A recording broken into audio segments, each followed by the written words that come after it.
Hey guys, Walt Safety Ever Firearms here.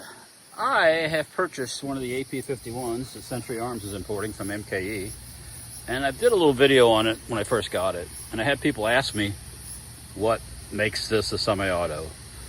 What did they do to make it qualify as a semi-auto and not have issues with ATF? So I'm going to take it apart real quick and I'll show you a few things that they did to do that. Pretty simple. Overall, in my opinion, the quality of it's pretty decent.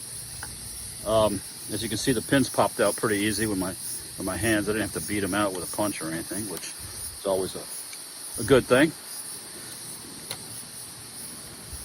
Let's see if we can get the back off here. Let's see here. Oh, there we go. Okay. All right, so first thing, inside the receiver there, you can see there's a block welded in to prevent a full auto bolt from going in there, if I'm not mistaken. And in the front, where the front pin is, because this is a 3-pin, actually, yeah, it's a pin front and rear arrangement. They put this blocking piece right here that fits into there, into that hole, to prevent you from putting a full auto trigger pack in. So let's take a look inside a little further.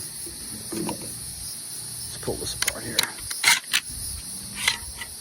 Okay, so likewise on your carrier, it is notched out, if I'm not mistaken.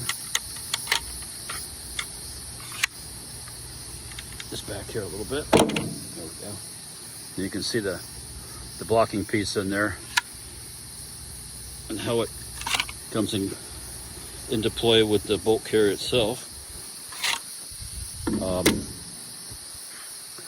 This has, if I'm not mistaken, a shorter front part of the carrier, and likewise the actual spring mechanism is shorter than a standard rifle because you have a shorter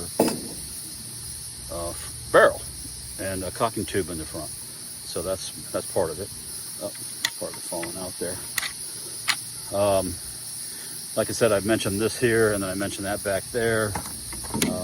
Obviously, trigger pack's slightly different. I don't believe there's a disconnector in there, if I'm not mistaken. But that's the main things that they do to this receiver of the AP51 to get it to be a semi-auto. So I found it to be, like I said, a decent quality so far. I haven't had a chance to shoot it yet, and we'll do that here soon. But those are the main differences, the way that they handled the whole pistol aspect. I'm looking at making a Picatinny rail for back here, but we'll talk about that a little later. Well, Safety Ever Firearms here. Like, share, subscribe. We'll talk to you later. See ya.